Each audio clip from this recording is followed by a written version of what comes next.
أعوذ بالله من الشيطان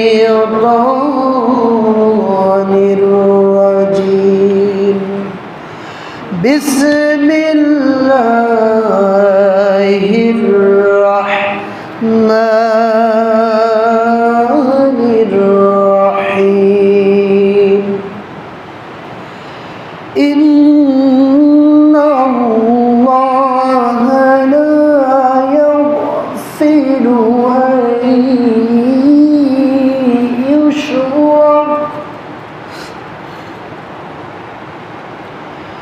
أن يشرك به ويغفر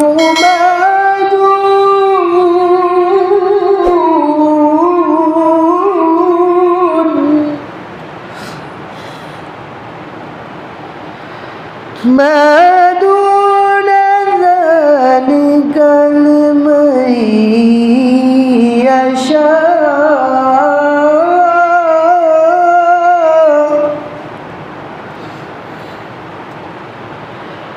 ومن يشرك بالله فقد افترى إثما عظيما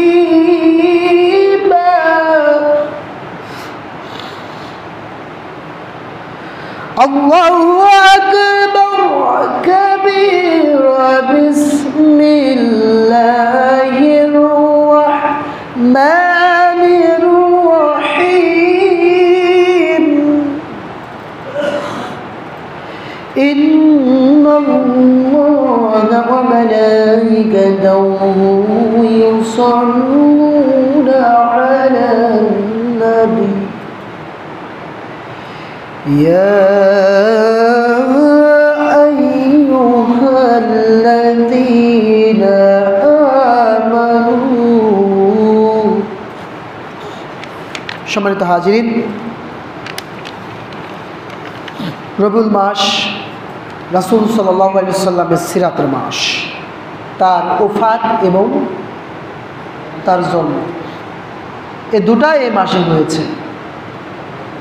তো যাই হোক, আমরা সিরাত নিয়ে, রাসূলের সিরাত নিয়ে সামনের জুমায় আলোচনা করব। আজকের আলোচনা বিষয় হচ্ছে ঈমান এবং ঈমান ভঙ্গের কারণসমূহ। ঈমান এমন একটি জিনিস, মহামূল্যবান একটি দলিল। আপনি মুসলমান আছেন কি নেই এটা আপনাকে জানতে হবে, বুঝতে হবে। আপনি বলছেন লা ইলাহা ইল্লাল্লাহু মুহাম্মাদুর রাসূলুল্লাহ সাল্লাল্লাহু আলাইহি ওয়াসাল্লাম, আপনি কালিমার সাক্ষ্য দিয়ে দিলেন।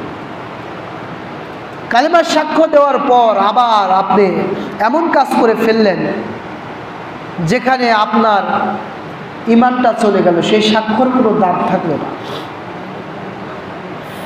তাহলে কি হবে? এতে করে আপনার পরকালীন যে শান্তি, চিরসুখী জান্নাতের জায়গা, সেই জায়গাটা আপনারা পাবেন না। আপনি যদি আল্লাহর প্রতি ঈমান আনেন, তাহলে তার ইবাদত বন্দেগী সব কিছুই আপনাকে করতে হবে। যেমন আল্লাহ রাব্বুল আলামিন সূরা আরাফের 59, 65, 73 নম্বর আয়াতে আল্লাহ রাব্বুল আলামিন বলছেন, ইয়া কওমি ইবুদুল্লাহ মা লাকুম মিন ইলাহিন গায়রু। আল্লাহ বলছেন, হে আমার জাতি, সকল নবীকে এই দাওয়াত দিয়েছিলেন, আল্লাহ তুলে ধরেছিলেন। সমস্ত নবী রাসূলই বলেছেন, হে আমার জাতি, তোমরা আল্লাহর ইবাদত করো, তিনি ছাড়া তোমাদের আর কোনো মাবুদ বা ইলাহ নেই। ঈমানটা আনবো কেন? যদি কোনো ব্যক্তি ঈমান আনে, ঈমানের সাক্ষ্য যদি কোনো ব্যক্তি দিয়ে দেয়, সহিহ খুজাইমার 82 নম্বর পৃষ্ঠায় একটি হাদিস আছে, রাসূল সাল্লাল্লাহু আলাইহি ওয়াসাল্লাম বলছেন, ইয়া আইয়ুহান নাস, ওহে মানব সমাজ, ওহে মানব মণ্ডলী, কুলু তোমরা বলো লা ইলাহা ইল্লাল্লাহ, আল্লাহ ছাড়া তোমাদের কোনো ইলাহ বা আইনদাতা বিধানদাতা তোমাদের পরিচালক আর কেউ নেই। এই কথার সাক্ষ্য যদি তোমরা দিতে পারো তুফলিহু, তাহলে তোমরা সফল কাম হয়ে যাবে। যদি বলি সুবহানাল্লাহ বিহামদিহি। সহিহ খুজাইমার 1 নম্বর খণ্ডের 82 নম্বর পৃষ্ঠার হাদিস এটা। তাহলে আপনাকে কি করবে? আপনাকে আমাকে কি করতে হবে? ঈমানের সাক্ষ্য দিয়ে দিতে হবে। শুধু তাই না, রাসূল সাল্লাল্লাহু আলাইহি ওয়াসাল্লাম বলছেন মান শাহিদা আল্লা ইলাহা ইল্লাল্লাহু দাখালাল জান্নাহ। জোরে বলি সুবহানাল্লাহি ওয়া বিহামদিহি। সহিহ ইবনে হিব্বানের মধ্যে 364 নম্বর হাদিসের মধ্যে আছে, নবী করিম সাল্লাল্লাহু আলাইহি ওয়াসাল্লাম বলেছেন, হে মানুষেরা তোমরা শুনে রাখো, যে ব্যক্তি বলবে লা ইলাহা ইল্লাল্লাহ, যে ব্যক্তি এই সাক্ষ্যটা দিয়ে দিবে, দাখালাল জান্নাহ, আল্লাহ পাক তাকে জান্নাতে প্রবেশ করাবেন। জোরে বলি সুবহানাল্লাহি ওয়া বিহামদিহি। তাহলে এই ঈমান নামক দৌলতটা ঠিক রাখার জন্য আমাদেরকে জানতে হবে ঈমান ভঙ্গের কারণসমূহ। আজকের বিষয়টা হচ্ছে ঈমান ভঙ্গের কারণসমূহ। আজকের বিষয় কি? ঈমান ভঙ্গের কারণসমূহ। যেমন ওযু যদি আপনার ভেঙে যায়, ওযু যদি আপনি ছুটে যায়, আপনার নামাজ হবে? কথা বলেন না কেন? নামাজ হবে? নামাজের মধ্যে আপনি ভুল করে ফেলছেন, 2 সেজদার জায়গায় 1 সেজদা দিয়ে ফেলেছেন, বা রুকু করতে আপনি ভুলে গিয়েছেন, তাকবীরে তাহরিমা বাঁধতে আপনি ভুলে গিয়েছেন, আপনার নামাজ কি হবে না দোয়া করতে হবে? নামাজ ভেঙে যাবে না? নামাজ কিন্তু ভেঙে যাবে। অনুরূপভাবে আপনাকে আমাকে ঈমান ভঙ্গের কারণও জানতে হবে। রাসূল সাল্লাল্লাহু বলছেন মান শাহিদা আল্লা ইলাহা ইল্লাল্লাহু দাখালাল জান্নাহ। সহিহ ইবনে হিব্বানের 364 নম্বর হাদিস, যে ব্যক্তি সাক্ষ্য দিল লা ইলাহা ইল্লাল্লাহ দাখালাল জান্নাহ, তাকে আল্লাহ জান্নাতে প্রবেশ করাবেন। সুবহানাল্লাহি ওয়া বিহামদিহি। ঈমান আনলেন, কিন্তু এই ঈমানটা আনার পরে অনেক সময় ঈমানটা হারিয়ে যায়। আমরা এই বিষয়গুলোই আজকে জানবো ইনশাআল্লাহ। আমাদের মধ্যে যেন ঈমান ভঙ্গকারী কোনো বিষয় যেন আমাদের না আসে, আমরা এদিকে খেয়াল রাখবো। চলুন একে একে শুনি ঈমান ভঙ্গের কারণসমূহ। সম্মানিত মুসল্লিগণ, আল্লাহ রাব্বুল আলামিন তার প্রতি ঈমান আনার কথা বলেছেন, রাসূলের প্রতি ঈমান আনার কথা বলেছেন, ঠিক আছে। সমস্ত কিতাবাদির প্রতি আমাদের কি ঈমান আনতে হবে তাও ঠিক আছে, তবে এমন কিছু বিষয় রয়েছে যেই বিষয়গুলো যদি আপনার আমার মাধ্যম দিয়ে প্রকাশ পেয়ে যায়, তাহলে সেই ঈমান নামক মহামূল্যবান ধন সম্পদ ওই ব্যক্তির থেকে দূরে চলে যায়। চলুন পয়েন্ট আকারে জানি।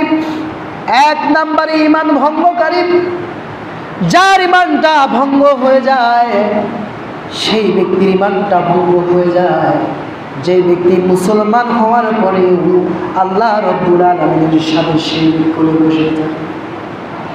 আল্লাহ রাব্বুল আলামিন বলছেন সূরা নিসা 48 নম্বর আয়াতে, আল্লাহ রাব্বুল আলামিন বলছেন ইন্নাল্লাহা লা ইয়াগফিরু আন ইউশরাকা বিহি ওয়া ইয়াগফিরু মা দুনা যালিকা লিমান ইয়াশা ওয়া মান ইউশরিক বিল্লাহি ফাকাদ ইফতারা ইসমান আযীমা। আল্লাহ রাব্বুল আলামিন বলছেন আল্লাহ অবশ্যই শিরকের গুনাহ ক্ষমা করবেন না। যে ব্যক্তি আল্লাহর সাথে কোনো সমকক্ষ দাঁড় করিয়ে দেবে, আল্লাহ রাব্বুল আলামিন তার গুনাহ মাফ করবেন না। তোর যে ছোটখাটো যদি গুনাহ থেকে থাকি আল্লাহ পাক মাফ করে দেবেন, কিন্তু যদি কেউ আল্লাহর সাথে শিরক করে, এটা বিশাল একটা জুলুম আল্লাহর প্রতি। সূরা লুকমানের মধ্যে আল্লাহ রাব্বুল আলামিন বলছেন ইন্না শিরকা লা যুলমুন আযীম, নিশ্চয়ই শিরক মহা একটা জুলুম, মহা একটা বিপদ, বড় ধরনের একটা জুলুম করা হয় আল্লাহর প্রতি।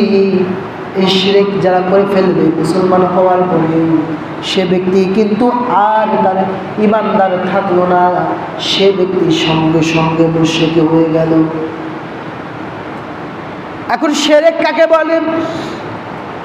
শিরকের উদাহরণ যদি এখন টানতে যাই, আমাদের মধ্যে কিন্তু একটু চিন্তা ভাবনা করে দেখতে হবে। আমরা যদি একটু আমাদের ব্যাগ পিছনের ইতিহাস যদি একটু দেখি, মক্কার কাফেররা দীর্ঘ 500 বছর তারা কোনো নবীর দেখা পান না ঈসা আলাইহিসসালামের প্রতি। প্রথম দিকে তারা ইবাদত করতে করতে হজের সময় সর্বপ্রথম তারা তালি দেওয়া শুরু করলো, তালি দেয় তাওয়াফ করে। এই বিদআতটা তাদের মধ্যে চালু হয়ে গেল। তারপরে আস্তে আস্তে এদের মধ্যে উলঙ্গ হয়ে তাওয়াফ করা শুরু করে দিল। এমনকি কাবা ঘরের মধ্যে প্রায় 307টা মূর্তি রেখে তারা ইবাদত বন্দেগী করত। তারা ভাবত এই মূর্তিগুলো আমাদেরকে আল্লাহর কাছে পৌঁছে দেবে। এই শিরকটা করত। তার মানে হলো, যে ব্যক্তির মনের মধ্যে আল্লাহকে বাদ দিয়া কোনো সমকক্ষ যদি মনে করে ইবাদত পাওয়ার যোগ্যতায় ব্যক্তি রাখে, যদি মূর্তির প্রতি ভাস্কর্যের প্রতি যদি কারো ভালোবাসা থেকে থাকে, তাহলে বুঝে দিতে হবে তার মধ্যে ইবাদ নামক মহামূল্যবান যে সম্পদটা ছিল, এই সম্পদটা তার কাছ থেকে দূরে চলে গেছে। মূর্তিকে কোনো মুসলমান ভালোবাসতে পারে না। আমরা দেখলাম কি ভয়ঙ্কর হৃদয় একজন মুসলমানদের। মূর্তি ভাঙেছে, মূর্তি ভেঙে ফেলেছে, তার দুঃখ লাগতেছে, কষ্ট লাগতেছে, সে আবার নামাজ পড়ে মুসলমান। কিন্তু আমার দেশের 1000 খানেক মানুষ মারা গেল, তাতে তার দিল একটুও কাঁদল না। কিন্তু একটা মূর্তি ভেঙেছে, তারপরে যাই দেখলাম বিশাল আঘাত, বিশাল প্রকারে তিনি ক্ষোভ প্রকাশ করছেন। মূর্তি যদি কোনো ব্যক্তির ভেঙে ফেলা হয়, তাহলে ওই ব্যক্তির উপর জুলুম করার থেকে বাঁচে। আপনি যে কোনো ব্যক্তির মূর্তি থাকবে ভেঙে দিবেন, ওই ব্যক্তি বলে আপনি কোনো মূর্তির শুভাকাঙ্ক্ষী আমাদের হওয়া যাবে না। যে কেউ হোক, কারো মূর্তি তৈরি করা জায়েজ নাই, সম্পূর্ণরূপে হারাম। হারাম নাই শুধু, যারা মূর্তি তৈরি করে, তিরমিজির হাদিসের মধ্যে আছে 3 নম্বর খণ্ডের মধ্যে নবী করিম সাল্লাল্লাহু আলাইহি সাল্লামের হাদিস থেকে আমরা জানতে পারি, যে ব্যক্তিগুলো কোনো প্রাণীর ছবি আঁকলো, কোনো পার্থিব অবয়ব তৈরি করলো, মূর্তি তৈরি করলো, ভাস্কর্য তৈরি করলো, কিয়ামতের দিন ওই মূর্তিটা তার সামনে দেওয়া হবে। আর তাকে বলা হবে, যে ব্যক্তি এই মূর্তি তৈরি করলো, ভাস্কর্যটা তৈরি করলো, বা কোনো পানির ছবি আঁকলো, ওই ব্যক্তিকে বলা হবে, যতক্ষণ পর্যন্ত এই ব্যক্তির শরীরের মধ্যে নিষিদ্ধ। কিন্তু আমার দেশের আফসোসের বিষয় হলেও সত্য, বাংলাদেশে এত দামি দামি পীর মারা যাওয়ার সঙ্গে সঙ্গে তার কবরটা পাতা করে, তার উপর ঘর নির্মাণ করে, আবার কবরের উপর মশাই টাঙ্গায় দেয় বিশাল বাবা। এই টেন্ডেন্সির লোক যারা আছেন, এই মুভমেন্টের মানুষ যেগুলো আছেন, মনে রাখবেন কবর এমন একটি কঠিন জায়গা। পৃথিবীতে কোনো জায়গায় যদি আপনি বিপদে পড়েন, হয়তো আপনাকে উদ্ধার করা যেতে পারে, কিন্তু কবরে যেয়ে যদি বিপদে পড়ে যান, পৃথিবীর কেউ কোনোদিন জানতেও পারবে না, আপনাকে কেউ কোনোদিন সাহায্য করতে পারবে না। এই জন্য আল্লাহ রাসূল বলেছেন, আল মাইয়িতু ফিল কবরি কাল গারিকু ফিল বাহর। সাগরের একজন দুর্গত ব্যক্তি যে অবস্থায় থাকে, যে কঠিন অবস্থায় থাকে, তার থেকে বেশি অসহায় হয়ে থাকে একজন কবরে থাকা ব্যক্তি, যার সাহায্য করার মতন কেউ থাকে না। তার আযাব যদি হয়, তাকে সাহায্য করার কোনো লোক নেই। আপনি কেমনে তার কবরে যে তার থেকে অনেক কিছু চাচ্ছেন, মাজারে গিয়ে অনেক কিছু চাই, এরকম মুসলমান আছে না নাই? কথা বলেন না কেন? আছে না নাই? আল্লাহর কাছে চায় না, মাজারে যে চায়, এটা হচ্ছে বড় শিরক। আপনি চাবেন তো আল্লাহর কাছে চাবেন। উদউনি আস্তাজিব লাকুম, বান্দা তোমার যা লাগে তুমি কার কাছে চাও? আল্লাহর কাছে। মাজারে গিয়ে চায়, এটা মুসলমানের জন্য হারাম, শিরক। এটা করা যাবে না। তাহলে শিরক যদি মুসলমান হওয়ার পরেও যদি কেউ করে, তাহলে তার ঈমান থাকে না। এটা মনে রাখবেন, ঈমান থাকবে না। আপনাকে সবসময় শিরক থেকে বেঁচে থাকতে হবে। এজন্য আমরা ডক্টর খন্দকার আব্দুল জাহাঙ্গীর রাহিমাহুল্লাহ রচিত ইসলামী আকীদা, এটা আপনারা সবাই কিনে নিয়ে পড়বেন।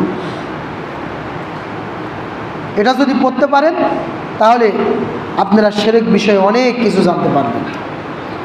সম্মানিত হাজিরিন, ঈমান ভঙ্গের 2 নম্বর যে কারণটা সেটা হচ্ছে আল্লাহ ও বান্দার মাঝে কাউকে মাধ্যম বানানো।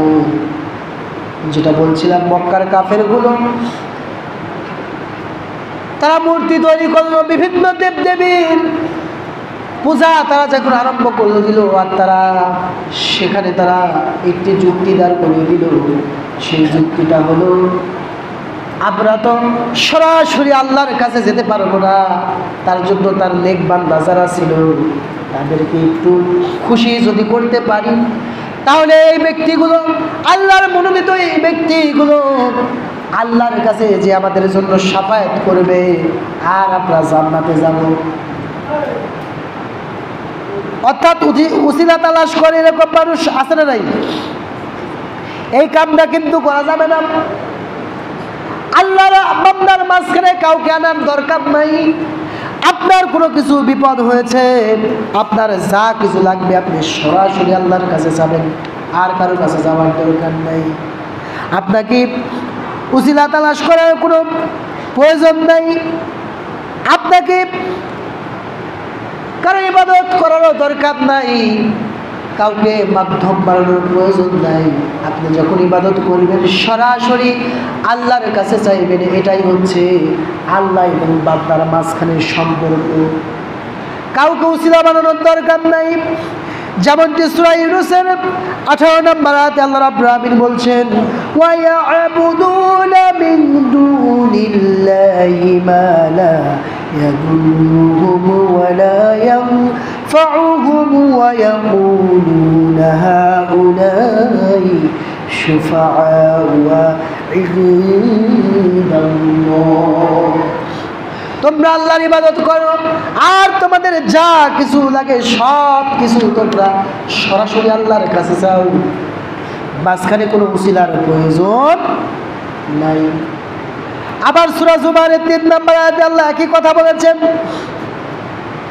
আপনাকে সরাসরি আল্লাহর কাছে যেতে হবে, আল্লাহর ইবাদত করতে হবে, কারো মাধ্যম দিয়ে কোনো কিছু করার আপনার প্রয়োজন নাই। তবে আমরা যারা পীর ব্যবসায়ী আছি, আমরা একটি আয়াতের উদ্ধৃত দিয়া মুসলমানদেরকে ধোঁকা দেয়। সে আয়াতটা হলো সূরা মাইদার 35 নম্বর আয়াত। যারা পীর তারা কিন্তু একটা বেশি ব্যবহার করে। আল্লাহ রাব্বুল আলামিন বলছেন, ইয়া আইয়ুহাল্লাযীনা আমানুত্তাকুল্লাহ, ওহে তোমরা যারা ঈমান এনেছো আল্লাহকে ভয় করো, অবতাগু ইলাইহিল ওয়াসিলা, আর তোমরা আল্লাহর নৈকট্য অর্জনে অগ্রসর হয়ে যাও, ওয়াজাহিদু ফি সাবিলিহি, আর তোমরা আল্লাহর পথে জিহাদ করো, লাআল্লাকুম তুফলিহুন, যাতে তোমরা সফলকাম হতে পারো। সূরা মাইদা 35 নম্বর আয়াত। এই আয়াতকে পুঁজি করে পীররা ব্যবসা করে। আল্লাহ এখানে বলছেন 4টা কথা। একটা ইয়া আইয়ুহাল্লাযীনা আমানু, আগে ঈমান, আগে কি কথা বলছেন? ঈমান আনার কথা বলছেন। 2 নম্বরে বলছেন উত্তাকুল্লাহ, তোমরা আল্লাহকে ভয় করো। আল্লাহকে কি করতে হবে? ভয় করতে হবে। আমাদের তো আল্লাহর প্রতি ভয় মেলা, ঠিক না? ভয়ের ছোটে ফজরের সময় মুসল্লি হইয়া মসজিদ আসে না, এমন ভয় করা করি ফজরের সময়। ইমাম মাঝে মাঝে মুয়াজ্জিন আর ইমাম, বাস মুয়াজ্জিন একামত দেয়, ইমাম সাহেব নামাজ পড়ায়, 2 জন মুনাজাত ধরে তারপরে চলে যায়। এরকম মসজিদ আছে না নাই? অভাব। তারপরে আল্লাহ রাব্বুল আলামিন বলছেন, অবতাগু ইলাইহিল ওয়াসিলা, তোমরা আল্লাহর নৈকট্য অর্জন করো। মনে রাখবেন, বাংলা ওসিলা শব্দের অর্থ হচ্ছে মাধ্যম, আর আরবি ওসিলা শব্দের অর্থ হচ্ছে নৈকট্য লাভ করা, আল্লাহর কাছে যাওয়া। বুঝতে পারছেন? কি অর্জন করা? ইবাদতের মাধ্যম দিয়ে আল্লাহর সন্তুষ্ট অর্জন করাকে আরবিতে ওসিলা বলা হয়। আর পীরেরা বলে যে ওসিলা অনুসন্ধান করতে হবে, অর্থাৎ একটা পীর ধরতে হবে, পীর ধরে পীরের হাতে বায়াত হতে হবে, বায়াত হলে আপনাকে পীর জান্নাত পার করে জাহান্নামে নিয়ে চলে যাবে। কথা বলুন ঠিক কিনা? কোনো পীরের হাতে বায়াত হওয়ার দরকার নাই। বায়াত কোথায় হতে হবে? বায়াতের যে হাদিসগুলো আমি জানি, বায়াতের হাদিসগুলোতে একটা কথা সুস্পষ্ট, সেটা হচ্ছে বায়াত হতে হবে সেই ব্যক্তিদের হাতে যারা কিনা রাষ্ট্রীয় পর্যায়ে ইসলামকে তারা রাষ্ট্রীয়ভাবে কায়েম করেছে এবং রাষ্ট্রে ইসলামী বিধিবিধান পরিপূর্ণভাবে বাস্তবায়ন করেছে, বা যারা চেষ্টা করতেছে কোরআন এবং হাদিস দ্বারা যেন সংসদ পরিচালিত হয়, রাষ্ট্রটা পরিচালিত হয়, তাদের হাতে ছাড়া আর কারো হাতে বায়াত গ্রহণ করার কোনো হাদিস নেই। এগুলো সব অপব্যাখ্যা করে, কারণ হাদিস তো আর কথা বলতে পারে না। একমাত্র বায়াত হতে হবে সেখানে রাষ্ট্রপ্রধানের হাতে, পীরের হাতে বায়াত হতে হবে এরকম কোনো কিছু চিন্তা করা যাবে। পীর আমাকে জান্নাতে নিয়ে যাবে, যদি কোনো পীর বলে ঠিক আছে আমি তোমাকে আমার কাছে মুরিদ হও, তোমার কিছু লাগবে না, তোমাকে জান্নাতে যাওয়ার গ্যারান্টি আমার। যেরকম কিছু হুজুররা ওয়াজ করে, পীররা ওয়াজ করে আমার বাবার কাছে মুরিদ হলে আর কোনো কিছু লাগবে না। আবার এক পীররা ওয়াজ করে কিয়ামতের মাঠে জাহাজ নিয়ে আসবে, জাহাজে উঠে জান্নাত পার হয়ে জাহান্নামে চলে যাবে। তাহলে এই ধরনের মনে রাখবেন, কুরআন হাদিসের বিপক্ষে যে সকল মাজার আছে, পীরতন্ত্র আছে, সব ভেঙে ঘুরিয়ে দেওয়া হচ্ছে মুসলমানদের ইমানি দায়িত্ব। অযথা ধোঁকায় পড়ে নিজের অর্থ সম্পদ পীরের দরবারে দিয়ে ঠকেন না। দরকার কি? আপনি দান করার দরকার হচ্ছে বাড়ির কাছে অসুস্থ মানুষ, তাকে দেন না, আপনি আল্লাহকে পেয়ে যাবেন। সুবহানাল্লাহ বলবেন না? এতিম বাচ্চাকে তার ভরণ পোষণের দায়িত্ব নেন, নবীর সাথে জান্নাত হয়ে যাবে। আপনি সেটা পারেন না। আপনার বাবা মা আছে, তাকে আপনি খাওয়াবেন, সেটা আপনি পারেন না। আপনি পীরের দরবারে নিয়ে উঠছেন, টাকা পয়সা বিশাল অনেক কিছু নিয়ে চলে যাচ্ছেন। তাকে সন্তুষ্ট করলে আল্লাহ সন্তুষ্ট হবে। এই চিন্তা ভাবনা যাদের মাথার মধ্যে আছে, এটা হচ্ছে পরিপূর্ণ শিরক। এর মধ্যে যাওয়া যাবে না। তাহলে আমরা কোনো মাজার তৈরি করব না, কোনো কবরকে পাকাও করব না, কবরগুলো স্বাভাবিকভাবে রেখে দেব। বলুন তো, একজন সাহাবীর কাছে এই পৃথিবীতে সাহাবীর পর যে সকল মানুষ আসছে, তাদের পায়ের ধুলার সমান কারো যোগ্যতা হবে? হবে? সাহাবীদের ব্যাপারে যেখানে আল্লাহ বলছেন রাদিয়াল্লাহু আনহুম ওয়া রাদওয়ান, সূরা বাইনার একদম শেষের আয়াতে, যে আল্লাহ তাদের উপর সন্তুষ্ট, তারাও আল্লাহর প্রতি সন্তুষ্ট। তাদের কবরে কোনো কিছু করা লাগে না। আপনার পীর বাবা এতই দাবি হয়ে গেল যে কবরের উপর সব কিছু করতে হবে, মশাই টাঙাতে হবে, আবার কয়েলও দেয়, মোমবাতি দেয়, আলোর দরকার। এগুলো হচ্ছে সব ভণ্ডামি, এগুলো হচ্ছে শিরক। এই সকল কাজের মধ্যে আমাদের যাওয়া যাবে।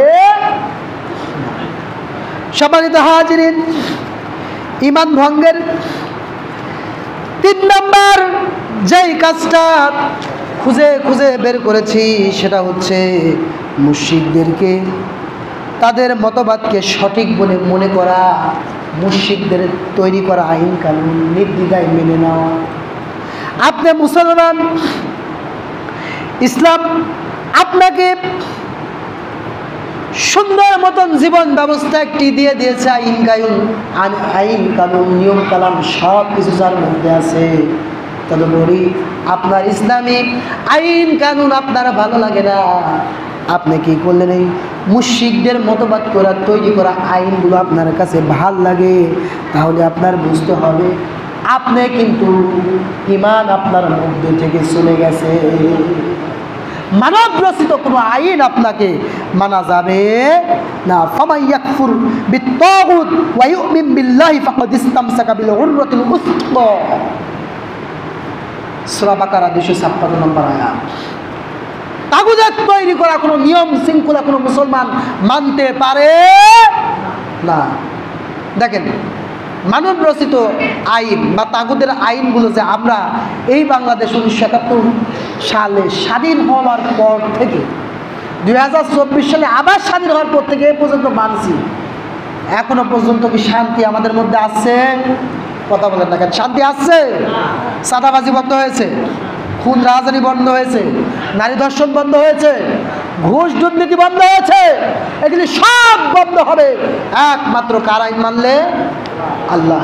তাগুদের আইন বর্জন করে আপনাকে ইসলামের যে আইন কানুন আছে এটা আপনাকে মেনে নিতে হবে। যদি এই মুশরিকদের মতবাদকে আপনার সঠিক মনে হয়, সেদিন দেখলাম কে যেন একজন ব্যক্তি ভাইরাল খুব বক্তব্য বলছেন, বৌদ্ধ ধর্ম খুব ভালো ধর্ম, শান্তির ধর্ম, বৌদ্ধ ধর্ম শান্তির ধর্ম, এই জন্য রোহিঙ্গারে মনে হয় এভাবে মারছে, ঠিক না? কথা বলেন না কেন? রোহিঙ্গা মুসলমানদের যেভাবে নির্যাতন করেছে, এরা কি কোনো শান্তি ধর্মের লোক করতে পারে? কথা বলেন না কেন? যাদের ধর্মে গ্রন্থে টিভিটকে লেখা আছে পানি হত্যা করা হারাম, যে কোনো পানি হত্যা করা হারাম, যার জন্য ওরা মাছ মাংস ওগুলো খায় না, সেই ধর্মের মানুষ কি করলো? নারীকে ধর্ষণ করলো, ছোট বড় অবাল বৃদ্ধা বনিতা সকলকে গুলি করে মেরে শেষ করেছে। তাদেরকে মারছে? মুসলমানদের মারছে। আবার বলে ওম শান্তি, ওম শান্তি। ঠিক আছে, শান্তি শৃঙ্খলা সব ধর্মেই কথা বলে, কিন্তু যে কাজগুলো করেছে এগুলো তো মানবতার পক্ষে না বিপক্ষে? সম্পূর্ণটাই বিপক্ষে। কিন্তু মুসলমানরা, আপনি মুসলমানদের যুদ্ধের ইতিহাস পড়ে দেখেন, কোনোদিন মুসলমানরা যুদ্ধ করতে গিয়া, দেখেন সম্প্রতি যে ফিলিস্তিনে যুদ্ধ চলতেছে, ইসরায়েল অকাতরে শিশু নারী একদম জয়সাপটা মুসলমানদের যাকে পারতেছে তাকেই মেরে দিচ্ছে, কিন্তু হামাস নারীদের বন্দী করেছে, তাদের কি মারছে না সয় সম্মানে ফিরাই দিছে? এটা হচ্ছে মুসলমানের আইন কানুন, এটাই হচ্ছে মুসলমানদের নীতি। আর কাফেরদের নীতি হচ্ছে যখন যা পাবো তাই খাবো, আর যেখানে যা পাবো নিজের ক্ষমতার জন্য মেরে দেওয়া। অতএব আপনি যদি মুসলমান হওয়ার পরেও যদি মুশরিকদের তৈরি করা, তাগুদের তৈরি করা আইন কানুন, যদি মানব রচিত আইন কানুন যদি আপনার ভালো লাগে, বুঝতে হবে আপনার মধ্যে ঈমান নাই, আপনার ঈমানটা চলে গেছে, আপনি নিজের অজান্তে আপনি কাফের হয়ে গেছেন। অতএব ইসলাম বাদে অন্য কোনো মতাদর্শ আমাদেরকে মেনে নেওয়া যাবে না। 4 নাম্বার হচ্ছে রাসূল সাল্লাল্লাহু আলাইহি ওয়াসাল্লামের আনিত জীবন ব্যবস্থার বাদ দিয়ে অন্য আইন উত্তম মনে করা। রাসূল সাল্লাল্লাহু আলাইহি ওয়াসাল্লাম আমাদের জন্য যে তরিকা নিয়ে আসছেন, নবী করিম সাল্লাল্লাহু আলাইহি ওয়াসাল্লাম আমাদের জন্য যে পথ পন্থা নির্ধারণ করে দিয়েছেন, এর বাইরে অন্য কিছুকে, কোনো আইন কানুনকে প্রাধান্য দেওয়া, এটা দিলে ঈমান থাকে না। চিন্তা করেন, এমন জাহিলিয়াতের যুগ যেখানে সৎ ছেলে মাকে বিবাহ করতো, নাউজুবিল্লাহ বলবেন না, যেখানে কন্যা সন্তানকে জীবন্ত দাফন করা হতো, সবলদেরকে দুর্বলরা সর্বোচ্চ হারে খেত। আমরা জানি বাংলার ইতিহাস যারা পড়তে পারি, যে রাজা শশাঙ্ক স্বাধীন বাংলার একজন রাষ্ট্রপ্রধান ছিলেন, রাজা শশাঙ্ক, সেই 606 খ্রিস্টাব্দের দিকে। তখন কিন্তু মক্কা মদিনা ইসলাম প্রচার কার্য চলে। এই বাংলার যিনি শাসক ছিলেন, তার পরবর্তীতে তিনি যখন মারা গেলেন, যাওয়ার পর 100 বছর পুরা, আমরা জানি যে সে সময়ে যে অবস্থা হয়েছিল, ধনীরা গরিবদের সবসময় গাছ করত, তাদের মালামাল খেয়ে দিত, লুণ্ঠন করত, একটু নরম পালে বাস তাক সাইজ করে ফেলত। মক্কা মদিনায় এরকম যারা ছিল সাধারণ, তাদের কোনো দামই ছিল না, মানুষকে কিনা বেচা হয়তো অনেক। ইসলাম এসে আস্তে আস্তে এগুলো রোধ করে। রাসূল সাল্লাল্লাহু আলাইহি ওয়াসাল্লাম সেই ঘুরে ধরা সমাজটাকে ঠিক করেছিলেন কি দিয়ে? কথা বলেন না কেন? কি দিয়ে ঠিক করেছিলেন? কোরআন দিয়ে তিনি ঠিক করেছিলেন, আল্লাহর বিধান দিয়ে ঠিক করেছেন। এই যুগে তো ঠিক করা মনে হয় সম্ভব না। সম্ভব? মনে হচ্ছে আপনাদের মনের মধ্যে সন্দেহ আছে, তো কথা বলতেছেন না। আফগানিস্তানের দিক তাকান, গোটা পৃথিবীর মানুষই বলছে এরা তো না খেয়ে মরে থাকে, এত খাবারই পাবে না। আজকে তো 3 বছর, কি অবস্থা? আমার বাংলাদেশের থেকে মনে অর্থনীতি করে অবস্থা এখন ভালো। ওরা কি দিয়ে রাষ্ট্র চালায়? কোরআন দিয়ে, নবীর সুন্নাহ দিয়ে, নবীর তরিকা দিয়ে। আমরাও যদি নবীর তরিকা দিয়েই চলি, এই রাষ্ট্রটা সুন্দর। যে জন্য এই যে আমাদের ছাত্র ভাইরা স্বাধীন করলো, এই স্বাধীনতা অটুট থাকবে কেবলমাত্র রাসূল সাল্লাল্লাহু আলাইহি ওয়াসাল্লাম যে আনিত জীবন বিধান আমাদের জন্য নিয়ে আসছিলেন, সেটাকে যদি আমরা ফলো করে আমাদের বাস্তব জীবনে যদি আমরা প্রয়োগ করতে পারি। আমরা পারবো তো ইনশাআল্লাহ? রাসূল সাল্লাল্লাহু আলাইহি ওয়াসাল্লামের আনিত জীবন বিধানকে যদি মেনে নিতে পারি তাহলে ঈমান থাকবে, আর যদি মেনে নিতে না পারি তাহলে ঈমান থাকবে? কথা বলেন না কেন? ঈমান থাকবে না। এজন্য আমরা আজ থেকে চেষ্টা করব সেলুনে যে 3 বার করে সেভ করা দিবে নাকি, হ্যাঁ? আমরা চেষ্টা করব যাতে 2-3 বার করে একটা সেভ করতে পারি, ক্লিন শেভ, যাতে খুব সুন্দর দেখায়, স্মার্টনেস। কি করা যাবে না? কথা বলেন না কেন? না দাড়ি রাখতে হবে? দাড়িটা হচ্ছে পুরুষদের সৌন্দর্য, যেটা পুরুষরা বোঝেই না। দাড়িটা হচ্ছে পুরুষদের কি সৌন্দর্য, রাসূলের সুন্নাহ। সমস্ত আম্বিয়া কেরাম সাল্লাল্লাহু দাড়ি রেখেছেন। দাড়ি রাখলে যারে এই যে গাল মুখ একদম চাপড়া লেগে গেছে, ভেঙে গেছে, এ দাড়ি রাখলে দেখবেন যে ওটা বোঝা যায় না, সুন্দর লাগবে দেখতে। আপনি যে কোনো মানুষ দাড়ি রাখলে আপনি অনেক খারাপ কাজ থেকে বিরত থাকতে পারবেন। যদিও লোকজনের অগোচরে কোনো কাজ করেন, কিন্তু সামনে সহজে দাড়ি রেখে অন্যায় কাজের দিকে আপনি সহজে ধাবিত হতে পারবেন না। কারণ আপনি অন্যায় কিছু করতে লাগবে, আপনি এত সুন্দর দাড়ি দেখে তো মনে হয় দরবেশ বাবা, আপনি এই কাজ করতেছেন, মানুষ আপনাকে ভিক্ষা দেবে, আপনি খারাপ কাজ করতে পারবেন না। আর যখনই খারাপ কাজগুলো আপনার মধ্যে থেকে চলে যাবে, তখনই আপনি আল্লাহর ওলি হয়ে যাবেন। সুবহানাল্লাহ। তাহলে আমরা চেষ্টা করব। আজকে কয়টা আলোচনা করলাম? 4টা। একটা হচ্ছে ঈমান ভঙ্গের কারণগুলোর মধ্যে একটা হচ্ছে শিরক করা, 2 নাম্বার আল্লাহ ও বান্দার মাঝে কাউকে উসিলা মনে করা, 3 নাম্বার মুশরিকদের তাগুতদের মানব রচিত আইনগুলোকে ভালো মনে করা, 4 নাম্বার রাসূল সাল্লাল্লাহু আলাইহি ওয়াসাল্লামের আনিত জীবন বিধানকে বাদ দিয়ে অন্য কোনো আইন উত্তম মনে করা। এগুলো হচ্ছে সম্পূর্ণরূপে ঈমান ভঙ্গের কারণ। ঈমান থাকবে না। তখন আপনি জানাজা পড়ে যতই দোয়া করি বিসমিল্লাহি ওয়া ফি সাবিলিল্লাহি ওয়া আলা মিল্লাতি রাসূলিল্লাহ, কোনো কাম হবে না। তাহলে ঈমান যেন আমাদের না ভাঙে, সেজন্য আমরা এগুলো জানবো। বিশেষ করে ইসলামী আকীদা আপনারা বেশি করে পড়বেন। আরও অনেকগুলো কারণ আছে, সামনে জুম্মাত আস্তে করে জানবো। তবে আমরা রাসূল সাল্লাল্লাহু আলাইহি ওয়াসাল্লামের যেহেতু জন্মের মাস, আমরা সেই বিষয় নিয়ে আগামী জুম্মাতে আলোচনা করবো ইনশাআল্লাহ। সে পর্যন্ত আপনারা সকলেই ভালো থাকবেন। আল্লাহ যেন সকলকে সুস্বাস্থ্য আল্লাহ রাব্বুল আলামিন সুস্থ রাখেন এবং সকলকেই আল্লাহর পথে থেকে ঈমানটা নিয়ে যেন কবরে যাওয়ার তৌফিক দান করেন। সকলে বলে আমিন।